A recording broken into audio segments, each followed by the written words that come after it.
Good morning. Thank you very much for taking my lesson today. How long have you been in New Zealand for? In New Zealand,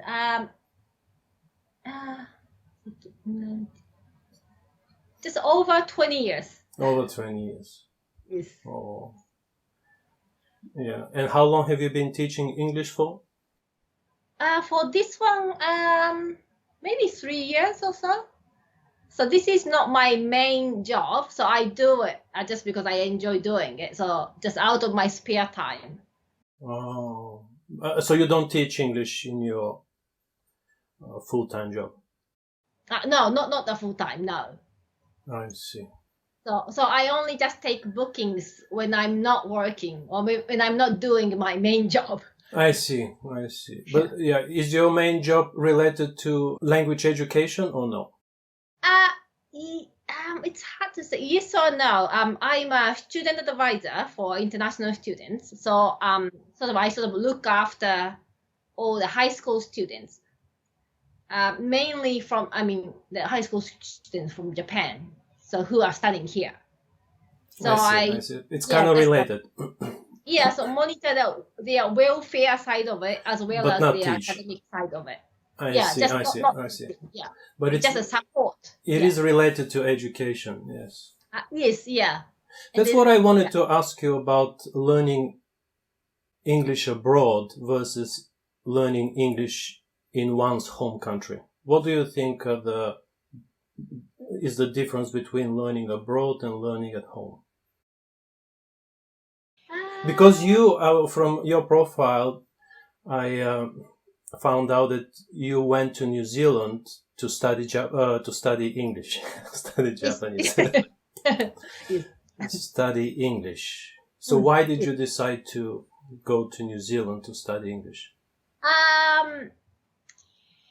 Back then, most friends of mine, maybe a majority of people, Japanese living in Japan, if they say I'll go overseas to study English, they go to the United States.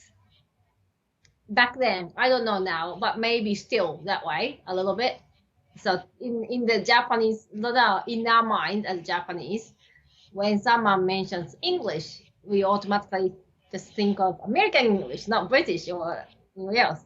And then don't know. Sorry, is that study language or just get higher education? Because I think in Japan, higher education is usually associated with the US, as you said. But language, I think New Zealand has always been kind of popular, no? No, I mean, it got so popular since, I don't remember. When I first came here, it wasn't that popular. So maybe after that, so like maybe for the last 10 years, it became so popular. Yeah.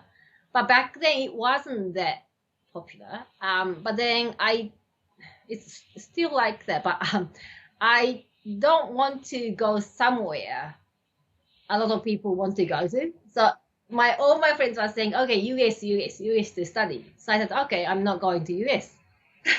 I'll choose somewhere else. And then I picked, but then for UK, England, the cost of cost of studying in there was really expensive. I don't know how much it is now, but back then. So I said, and then I was sort of saving up money by myself because my parents were dead against me going overseas. So it's just for that reason I excluded the UK, and then Ireland and New Zealand are the two countries that left, and then I picked New Zealand in the end. Why is it that you don't have a Kiwi accent? I thought I think I do. No. Your vowels are normal. Oh, okay. I don't have a strong Kiwi accent. But if I talk to my friends, like Kiwi friends, I don't think so. Try. Why I speak Switch. Bit. Let me hear it. I sound, E sound. Yeah, E sound. If I'm not thinking, if I'm not conscious, or talking to my friend, Kiwi friend, for example, if they kept saying beat instead of bit, then I end up sort of copying it unconsciously, like beat. But when I'm not talking to my Kiwi friends, and I sort of go back to my not normal, not so normal, but because I studied American English first when I was in Japan. So I'm somewhere in between. So like picking bits and bits. Most certainly not Kiwi. That's not a Kiwi accent. Because I think people have this false belief that when they move abroad, they would quickly pick up the accent and pick up the language. Is that what is your opinion on that belief? I mean, we do, but no. I mean, depends on individuals. I think some people really do, but some others don't. To me, the accent you have, let's say, at 25 is the accent you will have at 35, 45, 55, and 65 till the end. More or less. Of course, there are slight changes. But, I mean, after a certain age, past a certain age, the accent hardly changes. Would you agree or disagree? Oh, you're talking about the age. Yeah. Yes, I do agree. So I'd say past 25, maybe 20, 25. 20, yeah. 20, 25, that range. So moving abroad or staying home, the accent is not very likely to change. That's my point. Yeah. Just a very few people who would. I think, yes, a very small number of people, but I think even those people, probably they had it in them even before going. So there was something they had an ear for. So it's not just, Your accent is not Japanese by no means, but it's not Kiwi. Yes, I understand what you mean. Yes, yeah. Was that the accent you had before you went to New Zealand, or? I guess so. Maybe I changed a little bit because I needed to sort of mingle with Kiwi friends here. Yeah. Because they hate American way of saying anything. So I used to say tomato instead of tomato because that's how I learned in Japan. I didn't know the difference. And I came here and I kept saying tomato. And they kept correcting me, tomato. So now I say tomato. It's okay. It's natural to me. So my initial question again about studying abroad versus studying at home. Because as you know very well, especially with as you said, your job as an academic advisor, Japanese people spend an insane amount of money on studying English. I'm not just talking about studying abroad, but studying English in general. But studying abroad is a big part of that, I'm going to call it waste of money. But, so I basically told you my opinion. What is your opinion about spending money on studying a language abroad versus at home? Well, I mean, studying a language abroad is just not only just studying a language, but if you want to absorb, gain something else, then studying abroad, to me, sort of seems like worthwhile. But if it's purely, just studying a language itself, I mean, nowadays you have all the, IT, technologies, I mean, that you could make use of. So just, becoming actually possible for you to actually study a language without going to the destination where. But what is the difference when they go to language schools in the Philippines? Philippines is another big destination. The Philippines, New Zealand, Australia, what is the difference? You get off the plane, and what happens? You go to a language school. What is the difference between going to a language school in New Zealand versus, I don't know, in Berlitz in Japan? What is the difference? Philippines. New Zealand, for example. New Zealand, a place versus Japan.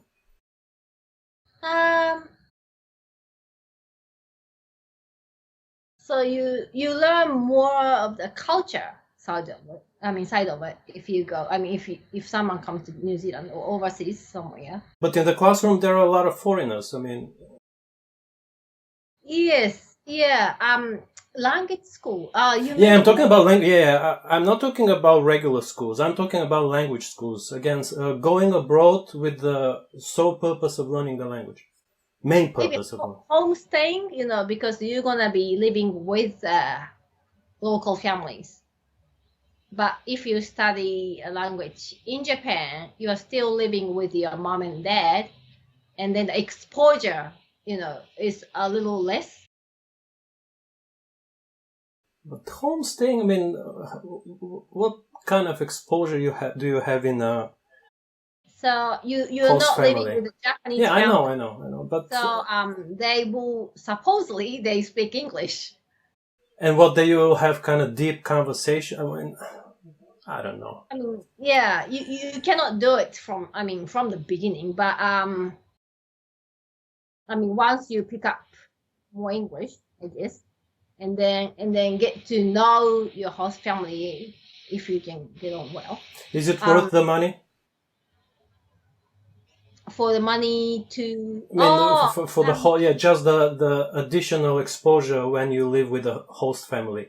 We're talking about thousands of dollars. To me, still, I say yes, but that's when students are only, here to learn the language and something else. Like a culture, the way of life, which is so different from the Japanese way, things like that.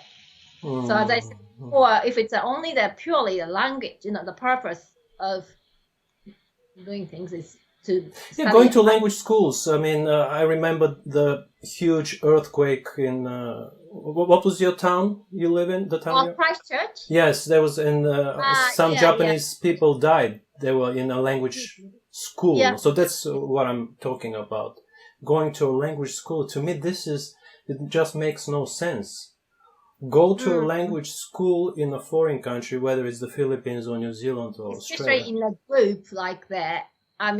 You are studying with a bunch of other Japanese. Or, I don't know, for non-native speakers. What's the difference between that and going to Berlitz, say, here in Japan?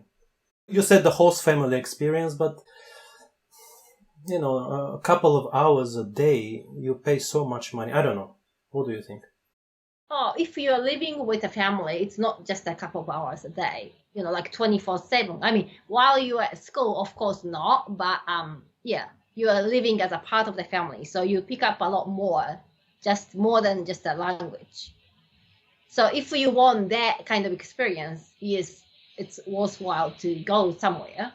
But if the purpose is only just to learn a language or master the language, then I don't see actually a difference, or I don't know why people want to go somewhere. Yeah, because if I was a student now, like back in Japan, and then if I have a tools to learn English. When you say tools, what do you mean by tools? Yeah, like the internet. Skype. Yeah. Or because now, what I'm doing now. We are not in the same country, but we can still make conversations, and then I see. So I may not have gone anywhere if I was still a kid and then wanted to study. So you went to New Zealand with the specific purpose of learning English, not studying other. Okay. Not only just a language to me. Of course, there's never just a language, but still. The world and then other cultures. Yeah, but still, English was more than 50%. It was the main reason. Yes, not just backpacking. Yeah, I see.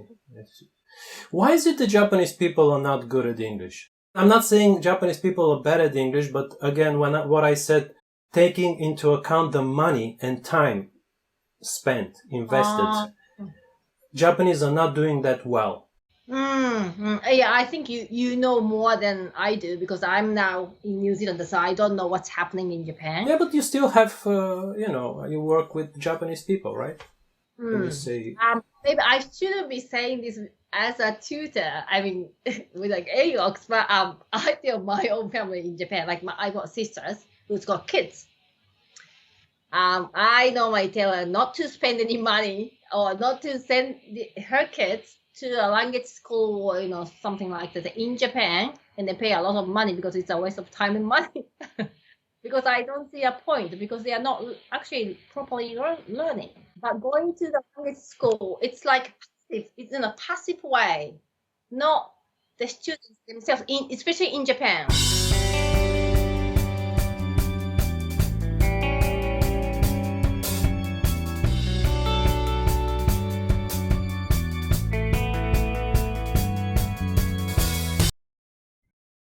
You have one life. Don't waste it.